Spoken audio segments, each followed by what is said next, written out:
에스겔은 그 선지서 중에서 대선지자, 대선지서로 이렇게 분류가 됩니다. 대선지서 하면 5권이에요. 이사야, 그 다음에요 예레미야, 또 예레미야가 더 나가서 에스겔, 다니엘. 그리고 대선지자 하면 4명의 선지자예요. 하나는 이사야, 예레미야, 에스겔, 다니엘, 이렇게 분류가 됩니다. 우리 서론으로 비춰본다고 한다면 이 모든 전쟁은 포로를 낳아요.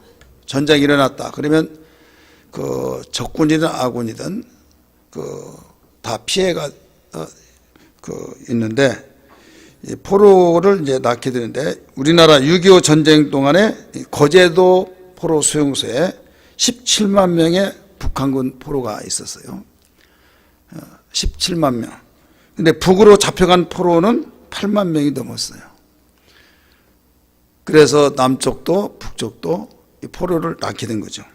이 전쟁 포로로 잡혀 있다가 풀려난 사람들의 이야기를 들어보면 이 포로 때 풀려날 것이라는 소망이 없으면 더 이상 살 이유가 없다.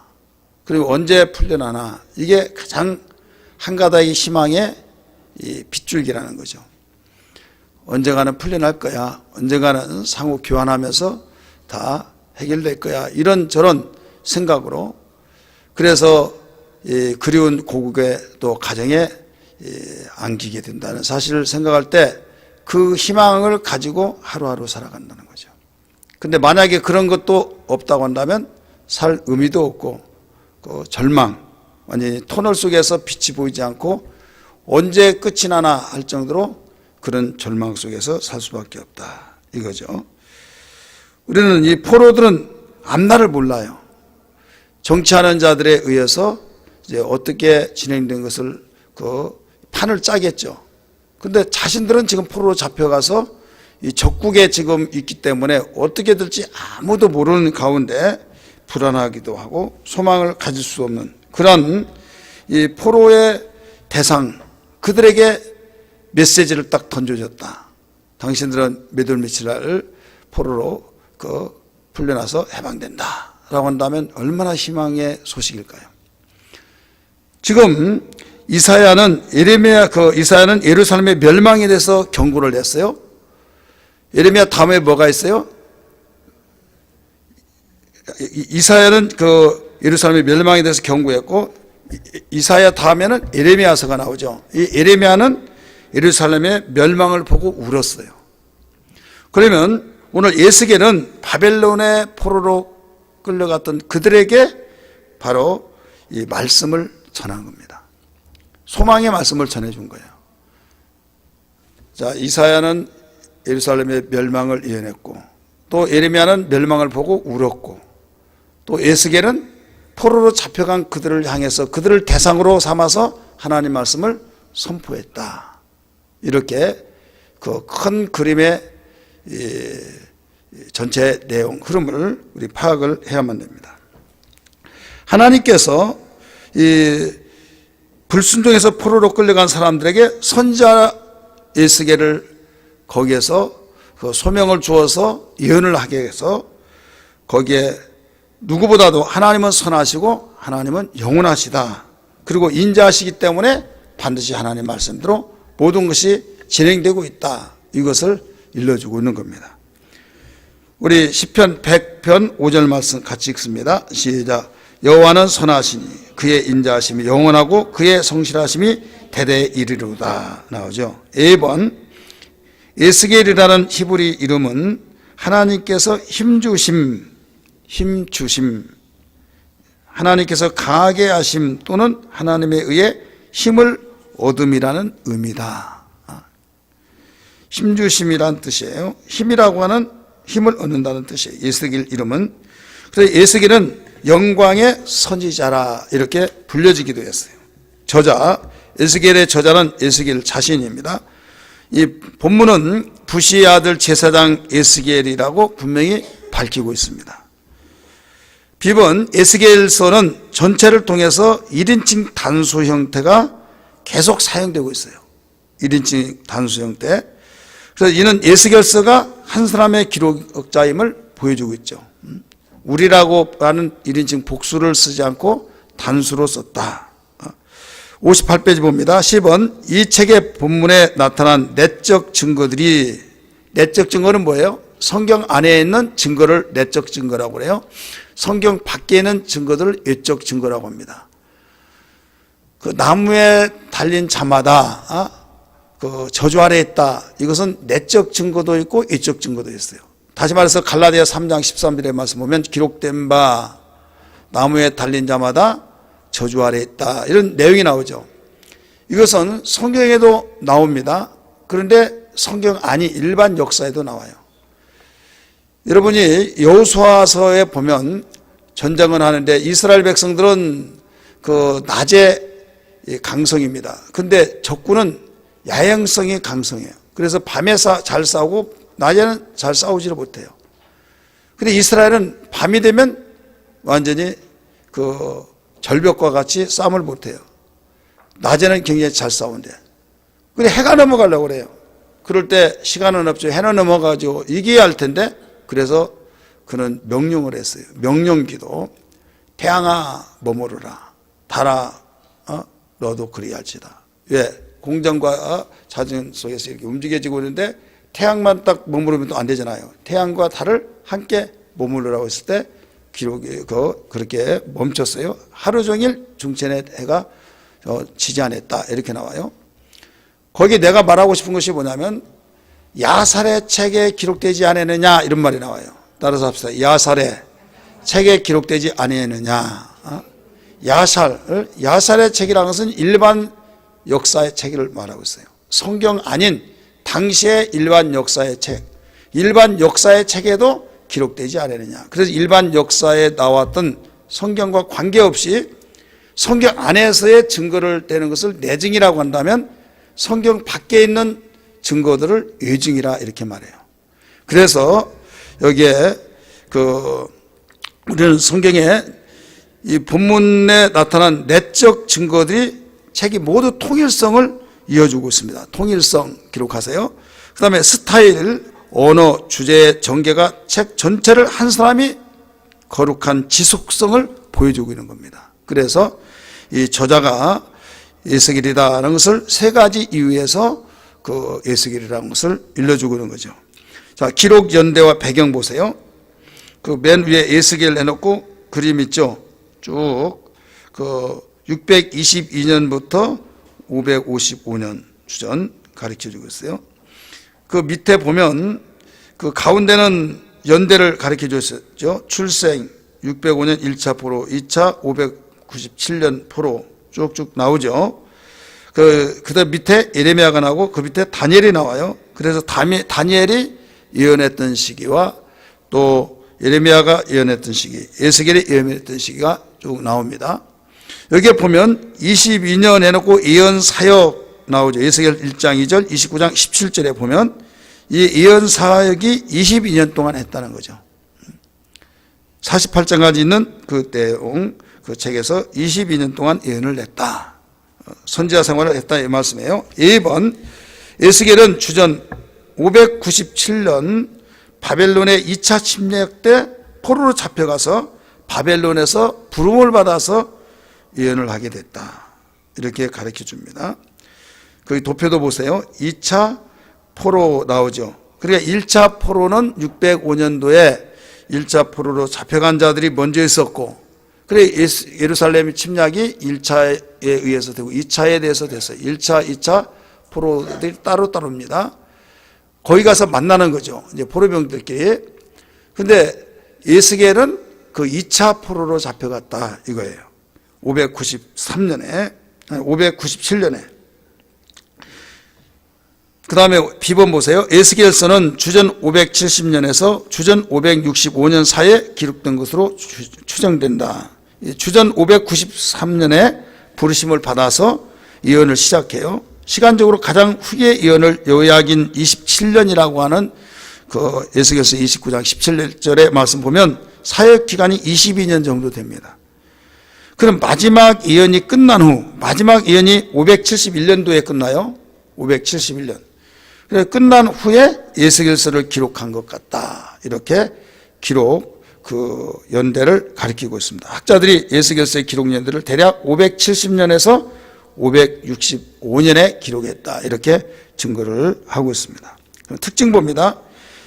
1번, A번입니다. 에스겔은 독특한 단어나 문체를 사용한다.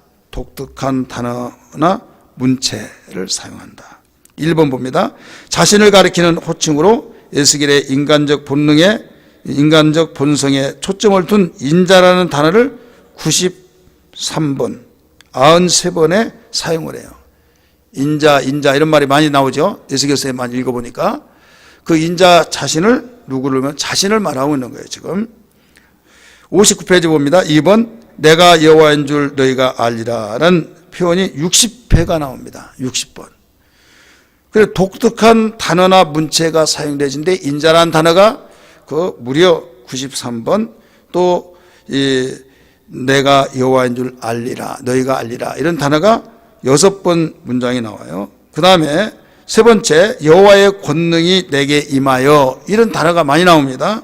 이런 문장이 여호와의 권능이 내게 임하여 라는 표현이 여러 차례가 나와요.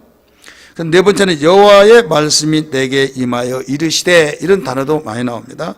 예, 무려 46번이 나옵니다.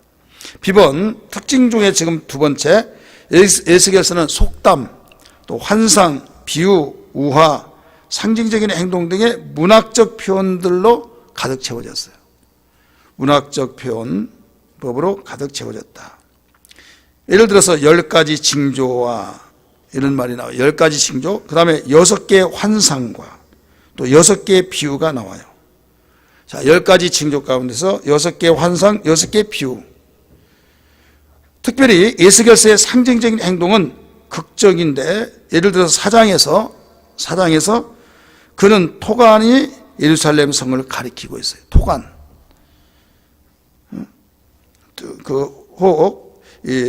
토판, 그 흙판을 말하고 있는데, 두 번째, 범죄한 날만큼 390일 동안 왼쪽으로 눕고 40일 동안 오른쪽으로 눕게 한다. 이런 말들이 나오죠.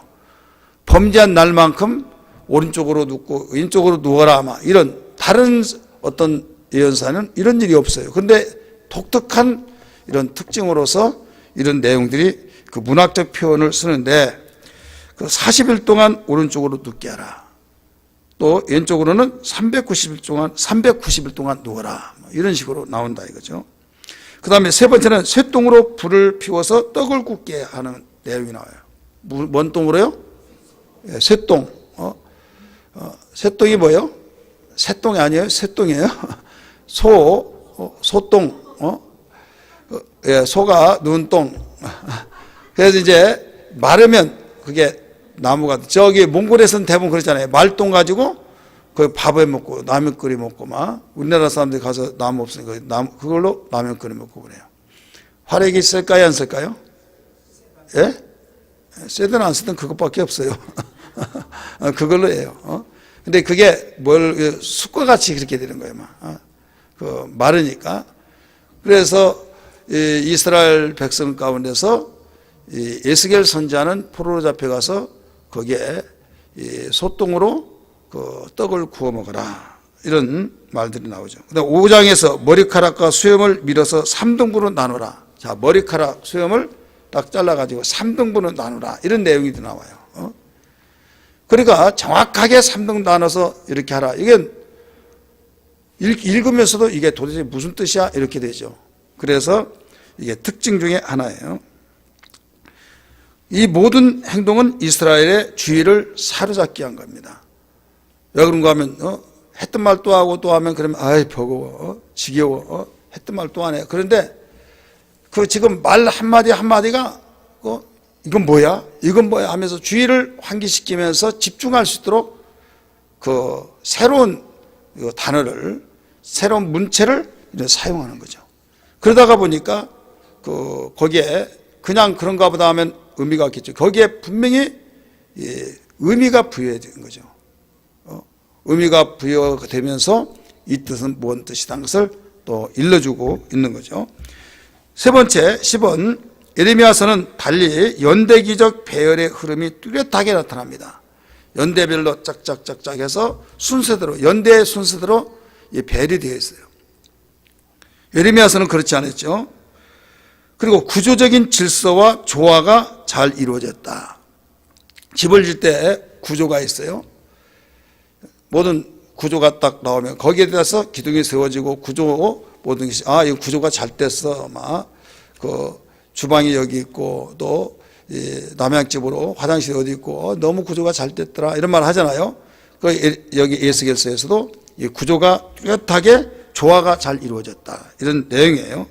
그래서 이 책은 시작부터 정확한 연대가 드러나고 흐름의 연대순으로 잘 배열이 되는데 구조가 1장에서 24장까지가 구조예요. 그게 뭐냐면 유다의 심판에 초점을 맞춰졌습니다. 1장부터 24장이. 그리고 중간에 25장에서 32장까지가 유다의 적국에 대한 심판. 자, 유다의 적국이 여기서 누구예요? 바벨론입니다. 유다의 적국에 대한 심판이 있고 그 다음에 33장에서 48장까지 유다의 회복에 대한 초점이 나와요. 그러니까 범죄를 했으니까 포로로 잡혀가고 포로를 잡아간 그 적국에 대한 심판을 말하고 그 다음에 회복이 되어지고 그러니까 연대별로 순서로 짝짝짝 나와 있다 이거예요. 아주 잘 나온 거예요. 그 다음에 개관 보세요. 다섯 번째 개관 1장에서 24장까지. 자, 에스겔서는 몇 장까지 있어요? 예? 몇 장까지 있어요? 눈치가 빨라요. 48장까지 말했으니까 48장까지 있겠죠. 48장 막 여기 뭐 몇 장까지 있지 막 찾아보면 이미 늦어요. 예. 구조가 다 나와 있잖아요. 실컷 제가 세 가지 구조로 다 연대별로 끊어서 이야기했잖아요. 자, 구성부입니다. 유다에 대한 심판 1장부터 24장까지, 주변 나라들에 대한 심판 25장인 32장, 그 다음에 이스라엘 회복 33장에서 48장, 거기에 초점, 강조, 주제, 장소 참고하시기 바랍니다. 그러면 2번 60페이지입니다. 유다에 대한 심판, 유다에 대한 심판. 이 부분은 유다가 다가오는 심판을 초점을 맞춰서 예언한 겁니다. 하나님께서 심판의 준비가 되어 있었고 이미 포로로 잡혀간 사람들에게 하나님의 심판에 대해서 외친 거예요. 자, 다른 선지자는 예를 들어서 이사야나 예레미야는 이스라엘 안에서 선지자로 시작했어요. 그렇기 때문에 나라가 망한다, 회개하라, 돌아오라 이거잖아요. 그리고 예레미야 같은 경우는 지금 남아서 예루살렘의 멸망을 엉엉 울어요. 근데 에스겔 선지자는 제사장입니다. 제사장과 선지자의 겸해진 거예요. 자, 제사장과 선지자 겸해진 자가 또 하나 있는데 이스라엘의 엘리 제사장 다음에 누굽니까?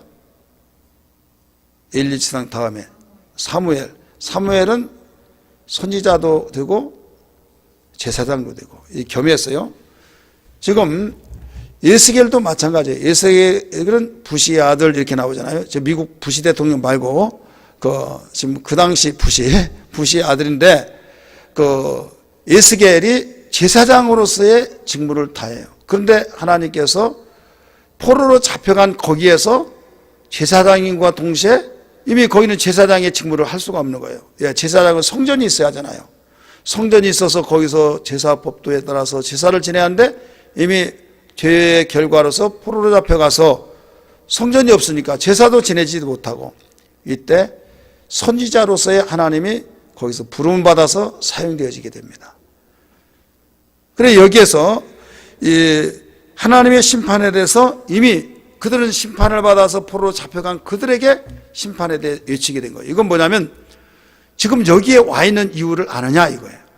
너희가 나라 망하고 성전이 불타 없어지고 포로로 잡혀서 여기서 생활하는 이유를 아느냐? 하나님이 괜히 여기에 옮겨놓은 줄 아느냐? 아니다. 너희가 선자들이 말했던 그 말을 돌이키지 않고 회개치 않냐고 있다가 결국 여기 왔지 않느냐? 이건 하나님의 심판으로 주어진 결과이기 때문에 여기에서 회개하는 길밖에 없다 하면서 거기에 포로로 잡혀간 자 중에서 소명을 받고 선지자 역할로서 그들에게 다시 하나님의 심판으로 여기 온 것이라는 것을 제기시켜준, 상기시켜주는 내용이 그 1장부터 24장까지 이게 유다에 대한 심판을 이야기하고 있는 겁니다. 1번의 1번입니다. 에스겔의 소명 1장부터 3장까지입니다. 2번, 하나님께서 바벨론에서 에스겔의 환상을 통해 자신을 계시하신다. 우리 성경 읽습니다. 시작. 30채 해 넷째 달 초다새에 내가 그발강가 사잡힌 자 중에 있을 때 하늘이 열리며 하나님의 모습이 내게 보이니 여호야긴 왕이 사로잡힌 지 5년 그달 초다새라. 갈대아 땅 그발강가에서 여호와의 말씀이 부시의 아들 제사장 나 에스겔에 특별히 임하고 여호와의 권능이 내 위에 있느니라. 아멘. 제사장은 그 세습제입니다. 한번 제사장에 가면은 계속 제사장이 돼요. 그러니까 에스겔은 포로로 잡히기 전부터 제사장이에요. 그렇지만은 선지자로서의 소명에 부름받은 것은 이미 포로로 잡혀가서 바벨론에서 하나님이 불러서 예언자로서의, 선지자로서의 소명을 불렀다. 이런 내용입니다. 이 에스겔이 바벨론에 포로 있을 때 그 나이가 몇 살이냐? 30세였습니다. 성경에 보면 30세. 그때 하나님께서 권능으로 임하셔서 환상을 보여주십니다. 그는 30세에 제사장 직무를 시작해야 하지만 포로였기 때문에 제사 직분은 감당할 수 없었고 할 수 없었고 여호와의 권능은 에스겔에서 7번 정도 나오는데 그 여호와의 권능, 하나님의 권능으로 충만하게 임하여서 선지자로서의 예언을 했다. 이렇게 가르쳐 줍니다. 우리 그 왼쪽 봅니다. 내가 보니 북쪽에서부터 폭풍과 큰 구름이 오는데 그 속에서 불이 번쩍번쩍 빛이 그 사방에 비치며 그 불 가운데 단서 같은 것이 나타나 보이고 예언자로서의 예언을 하고 있는 겁니다. 유다의 그 암울한 시기, 포로 잡혀서 절망과 좌절을 했을 때 암울한 그 시기에 하나님께서 환상으로 보여주시면서 여기에 대조를 이룹니다. 무슨 대조를 이루냐? 이게 소망을 일으켜준 거예요. 위로와 소망. 하나님의 심판으로 여기까지 왔지만은 하나님이 너희를 버리기 위해서 이렇게 된 것이 아니다. 너희들에게 새롭게 출발할 수 있도록 되돌아보면서 잘못을 뉘우치면서 다시 이런 일을 저지르지 않게 해서 했노라 하면서 위로해 주시고 소망으로 그들에게 격려해 주신 겁니다. 1장 5절부터 14절의 말씀 보면 그래서 하나님의 전능하심을 보여주시는 거예요. 근데 바퀴들이라는 말이 많이 나오죠. 네 생물이 나와요. 이 움직임을 통해서 하나님의 무소부지하심을 보여준 거예요. 자, 바퀴가 있어요. 생물에게 이리 가면 영이 이리 가면 이렇게 따라가고 그 앞바퀴는 뒷바퀴 따라다니죠. 그러니까 아주 다른 데서 볼 수 없는 생물을 보게 되는데 요한계시록에서도 네 생물이 나오죠. 근데 생물에 바퀴가 달려서 다니면 다닌 대로 이리저리 이동이 되는 거예요. 이것은 뭐냐면 하나님의 무소부지하심. 하나님은 여기도 계시고 저기도 계시다 이거예요. 이것을 환상 중에 나타내 주신 내용입니다. 아, 여기 있는데 하나님이 저쪽에 어디에 있어. 다윗이 고백했잖아요. 내가 바다 끝에 간다 할지라도 거기 계시고 하늘로 올라간다 할지라도 거기 계시고 내가 음보로 내려간다 할지라도 거기 계시고 그럼 거기 여기저기 다 계신다는 것은 그냥 우리는 우리의 지식을 볼 때 어떻게 그래 하지만은 언제 그 홍길동이야 여기도 번쩍 저기도 번쩍 막 왔다 갔다 하냐? 그럼 왔다 갔다 하려면 빠른 속도에 바퀴가 있어야겠죠. 그래서 바퀴를 여기서 보여주시면서 나는 무소부지한 자다. 여기도 저기도 어디든지 아니긴 데 없다. 너희 생각대로 여기 있다가 저기 없고 저기 있으면 여기 없고 그렇게 생각하지 마라. 포로로 잡혀온 이 자리 여기도 있다 이거예요. 할렐루야. 우리는 아무리 어렵고 힘들고 정말 절망스러운 가운데 있다 할지라도 하나님이 그곳에 계신다는 걸 알아야 될 줄 믿습니다. 여러분 캄캄한 절벽 가운데서 벼랑 끝에서 아무도 없고 나 혼자 이렇게 죽어가는구나 하더라도 하나님은 어디에 계세요? 거기에 계신 거예요. 믿으시길 바랍니다. 하나님이 함께 하신 그 말을 뭐라고 합니까? 임마누엘 이거죠. 임마누엘이라는 그것은 내가 이렇고 고독했을 때 임마누엘 단어같이 귀한 단어가 없는 거예요. 밥 먹자고 하는 단어는 어떨 때 가장 희소식이에요? 배고플 때. 빛이라고 하는 그 단어는 어떨 때 가장 빛이 나요? 어두웠을 때. 마찬가지예요. 내가 절망의 자리에서 가능성이 보이지 않고 완전히 나는 끝났다, 망했다. 그때 하나님이 나와 함께 계신다라고 하는 임마누엘이라는 것이 얼마나 큰 축복인지 모른다 이거죠. 사자굴 속에서도, 불 속에서도, 감옥 속에서도, 다윗이 이리저리 쫓겨간 가운데서도, 그래서 하나님이 나와 계시다고 하는, 함께 계신다고 하는 그 고백이 그를 살렸고 그를 새로운 은혜를 덧입혀 주었던 것을 믿으시길 바랍니다. 우리 교훈 한번 볼까요? 교훈 시작. 인생에는 먹구름이 종종 끼나 잠시 태양을 가리는 것이 완전하게 또는 영원하게 태양을 차단하지는 못한다. 두 번째, 하나님께서는 저 멀리 높은 곳에 계셔서 우리의 아무런 관심이 없으신 분이 아니라 우리 존재의 중심에 가까이 계신 분이다. 믿으시면 아멘 하십시다. 어려울 때, 힘들 때 그래도 하나님 반드시 함께 계신다. 이걸 믿어야 될 줄 믿습니다. 비번에 하나님께서 반역한 백성에게 말씀을 전하도록 예수계를 선자로 세우신다. 동그라미 1번, 사역을 위한 능력을 주시며 사명을 주신다. 사역을 위한 능력을 주시며 사명을 주신다. 자, 사역을 감당하기 위해서는 뭐가 있어야겠어요? 힘이 있어야겠죠. 그래 능력을 주신다는 거예요. 에스겔서 왼쪽에 읽습니다. 시작. 그가 내게 말씀하실 때 그 영이 내게 임하니 나를 일으켜 내 발로 세우시기로 내가 그 말씀하신 자의 소리를 들으니. 성령의 역할은요 우리의 사역에 필수적이에요. 내 힘으로 안 되는 것을 성령께서 이끌어 주시죠. 그래서 에스겔서 보면 하나님의 영이, 이런 말들이 굉장히 많아요. 내 힘으로는 할 수 없다. 하나님의 영으로 할 수 있다. 이거죠. 오늘날에도 우리 성령으로 충만하지 않고는 다른 일은 모를지라도 하나님의 일은 절대 할 수가 없습니다. 믿으시길 바랍니다. 힘의 종류가 여럿이 있어요. 하나는 체력이 있고, 하나는 심력, 마음의 힘이 있고, 하나는 또 이 물력, 하나는 권력. 그 매력이 다 있어요. 이 물력이 있는 사람이 권력이 없으면 권력 옆에 그 당하다 보면 치사스러워. 하면 나 정치해야겠어. 이렇게 되어지죠. 그래서 그때마다 그 힘이 아주 우리를 사로잡아서 정말 굉장히 매력 속에서 그것만 가지면 다 해결할 것 같죠. 그런데 가령 체력 아무것도 아닌 것 같아요. 건강할 때는. 그런데 권력도 있죠. 물력도 있죠. 천하가 다 무너지더라도 그 사람은 안 무너질 거야. 그 아주 강심장이야 하면서 굉장히 담력이 있어요. 그런데 육체가 망가져 버리니까 체력이 없으니까 견뎌내지를 못하더라 이거죠. 그래야 거기 그때마다 이 힘이 어떤 하나로 말미암아 내가 이것이 최고인 줄 알았는데 이 힘에 의해서 내가 또 지배를 받아요. 그래 이 교묘한 그런 삼각관계 속에서 물질의 힘의 매력을 느낄 때 체력이 감당해지면 그것도 아무것도 아니구나. 다 허무하구나. 이렇게 되시죠.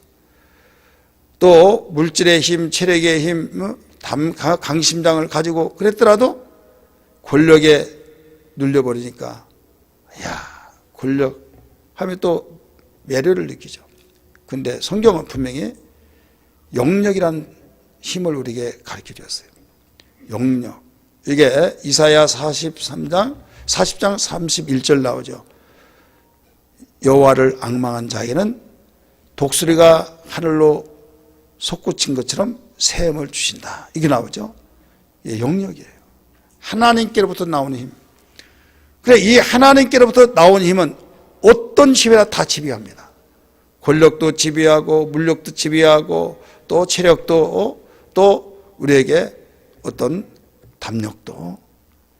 그래 하나님의 영, 바로 이 영력에 의해서 모든 것을 다스리고 영력에 의해서 다스릴 때 이걸 이길 힘은 없다 이거죠. 한번 보세요. 엘리야가 그렇게 힘있던 그가 이세벨의 말 한마디에 의해서 무서워하면서 도망갑니다. 그럼 얼마 전까지만 하더라도 850명을 다 죽였어요. 그래 자기 손자가 죽었다는 걸 소식을 듣고 아합의 부인 이세벨이 내가 그놈을 어떤 놈을 그놈을 매일 이맘때에 해지기 전까지 내가 죽이지 아니하면 내가 섬기는 신이 내 위에 벌을 내릴 것이다. 이런 말을 해요. 도끼가 막 최고의 약이 올라가지고 내가 그놈을 반드시 죽이겠다. 좀 과장되게 표현을 해본다면 내가 갈기갈기 찢어 죽이겠다. 그냥은 직성에 풀려 완전히 종이 찢을 내가 찢어 죽이겠다. 막 그런 식으로. 근데 그 말을 엘리야가 듣습니다. 막 겁이 반짝 나면 막 도망갑니다. 노뎀나무 아래에서 죽기를 원합니다. 여호와여, 이제 내가 할 일 다 했으니 나를 걷어가지고 없소서. 죽기를 지금 두려워서 얼마 전까지는 이겼던 그가 그 여인의 소리, 권력의 힘의 소리에서 무서워 벌벌 떠는 거예요. 그런데 하나님께서 그를 어루만져 주시죠. 떡과 불을 주면서 너는 시내산에 가서 네 후계자에게 기름을 부어라 라고 가르쳐 줍니다. 그래서 40일 주야로 가서 그는 기도를 하고 난 뒤에 자기의 제자 엘리사의 기름을 붓고 또 그 도망갔던 그 장군에게 또 기름 부어서 왕이 되게 하고 이런 장면들이 나옵니다. 오늘 우리의 힘은 어떤 힘이 요구되고 있느냐? 하나님의 힘이 한 것을 믿기 바랍니다. 하나님의 힘. 돈이 없다고 해서 푸념하거나 원퉁이 여기거나 또 체력 때문에 또 이모저모 다양한 여러 가지 굶주림 속에서 배가 고파서 헐떡헐떡 하듯이 그것만 채우면 행복할 것 같으나 아닙니다. 반드시 영역이 있으면 위로가 되고 소망이 되고 두려워하지 않고 강하고 담대해서 지칠 줄 모르고 힘있게 행진해 나갈 수 있는 것을 믿기 바랍니다. 할렐루야. 우리 교훈 또 봅니다. 하나님의 일은 시작. 하나님의 일은 하나님의 방법과 능력으로만 가능하며 하나님의 말씀과 조화를 이루어야 한다. 아멘. 하나님의 일은 하나님의 방법과 능력으로만 가능하다는 것을 잊어서는 아니될 줄 믿습니다. 2번 말씀을 위한 사역을 위한 말씀을 주시며 기다리게 하신다. 사역을 위한 무엇을 주세요? 말씀.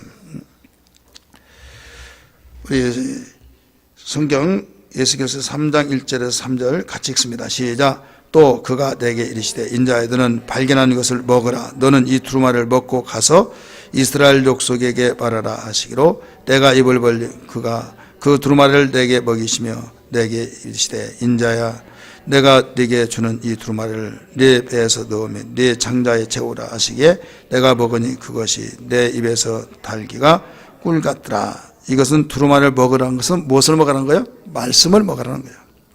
따라서 말씀을 먹으라.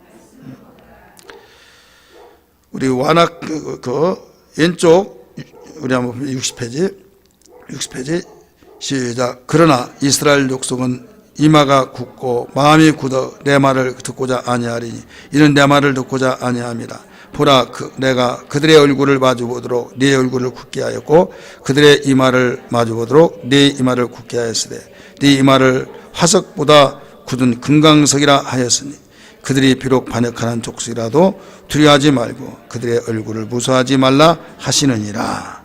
자, 마음이 굳어지면 말씀이 들려와요 안 들려와요? 절대 안 들려요. 그래서 가장 무서운 것이 예수 믿는 사람이 가장 무서운 것이 뭐냐면 화염 맞는 거. 화염 맞으면 돌밭이 되어버립니다. 단단한 그 길밭이 되고 그러면 씨를 뿌려서 자라나야 하는데 새가 와서 쪼아 먹어버린 거예요. 그래서 마태복음에서는 마귀가 와서 쪼아 먹어버렸고 이렇게 나오는데 누가복음에서는 마귀가 와서 먹어서 구원을 받지 못하게 하라 합니다. 이렇게 나와요. 구원을 받지 못한다. 그래서 길밭이 되었다고 하는 것은 우리 마음밭이 단단한 교만한 밭이 되고 화염 맞아서 굳어져 버린 그 마음은 아무리 설교를 하더라도 들려지지 않은 거예요. 이건 무서운 겁니다. 우리 사람들은 미련해가지고 그냥 재앙이 임하는 가령 뭐 피를 토하고 막 거꾸러지고 또 무슨 뭐 불의의 일이 막 일어나고 그러면 막 정신이 바짝 나서 막 하나님 내가 범죄했다 용서해 주세요 하고 막 눈물 콧물 짜면서 회개하고 막 그런데요. 마음이 굳어진 것은 회개를 안 해요. 마음이 굳어진 것은 여러분 지혜가 있다고 한다면 야 이거 큰일 났구나 하면서 먹구름이 먼저 옵니까? 비가 먼저 옵니까? 먹구름이 먼저 와요. 그래 먹구름이 딱 오면은 지금 빨래를 해놨다. 또 어떤 곡식을 널어놨다. 그러면 내가 못 가면 전화라도 해서 반드시 비가 막 쏟아지려고 그래요. 근데 아직 빗방울 떨어지잖아요. 그러면 지금 그것을 빨래를 걷고 곡식을 말렸던 것을 들여놓을 수 있는 시간이 있어요, 없어요? 시간이 있다 이게요. 이게 5분 후에 3분 후에 1분 후에 떨어질지는 모를지라도 그 시간이 있다 이거예요. 그래서 지혜 있는 자는 전화를 하든지 아니면 어떤 방법을 통해서 그것을 비 맞지 않도록 해결을 한다 이거죠. 올라면 오라 올지 뭐 그러면 망친다 이거죠. 그래 화가 그에게 미치는데 성경에 보면요 둔해져 버려요. 엘리 제사장이 어떻게 죽었어요? 법궤가 빼앗겼단 말을 듣고 전쟁에서 빼앗겼다는 말을 듣고 충격을 받아요. 그래서 의자에 앉았는데 그가 비둔함으로 이렇게 좀 뚱뚱했던 모양이에요. 그러니까 나이도 먹었죠. 90세가 넘었으니까 비둔하니까 거기서 벌렁튀에 낮아빠져가지고 그대로 죽은 거예요. 날렵했다고 한다면 안 그렇겠죠. 우리의 마음이 감각이 둔하면요 비둔해집니다. 무디제요. 그래서 분별력이 없는 거예요. 분별력이 없다고 하면 나중에 일 닥쳐버리면 아차 이미 늦어버린 거예요. 근데 영적인 사람은요 예민해집니다. 벌써 번쩍번쩍 하듯이 뭔 깨달아져요. 깨달아지면서 회개할 거 회개하고 돌이킬 거 돌이켜서 그 문제를 비 오기 전에 모든 걸 해결해 버린다 이거죠.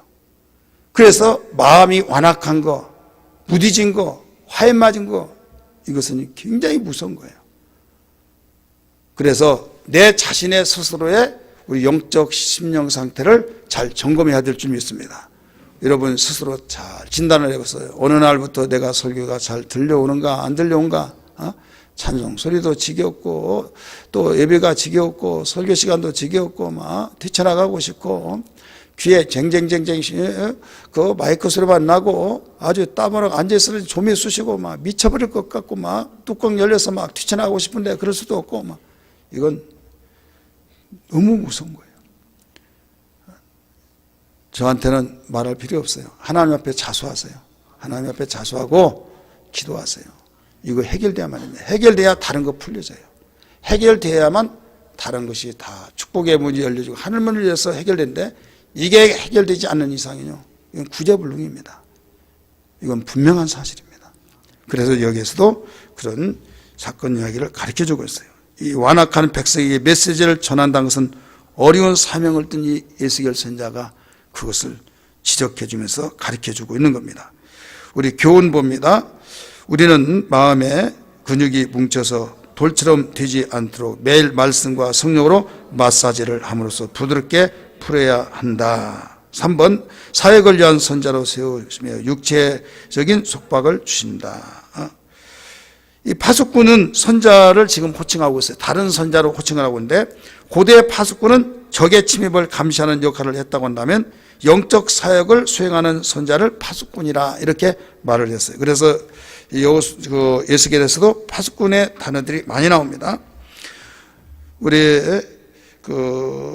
에스겔서 우리 61페이지 33장 26절 27절 같이 읽습니다. 시작. 내가 네 혀를 네 입천장에 붙게 하여 네가 말 못하는 자가 되어 그들을 꾸짖는 자가 되지 못하게 하리니 그들을 패역한 족속이니라. 그러나 내가 너와 말할 때 네 입을 열리 너는 그들에게 이르기를 주 여호와의 말씀이라 이러하니라 하라. 들을 자는 들을 것이요 듣기 싫은 자는 듣지 아니하리니 그들은 반역하는 족속임이라. 그래 듣는 자는 들어요. 듣지 않는 자는 들을 수가 없어요. 그래서 나에게 복이 있나 없나 이것을 알 수가 있죠. 에스겔은 자신의 집에 머물면서 하나님께서 말씀하신 것을 허락할 때까지 입을 다물고 있으면서 항상 제한을 받았어요.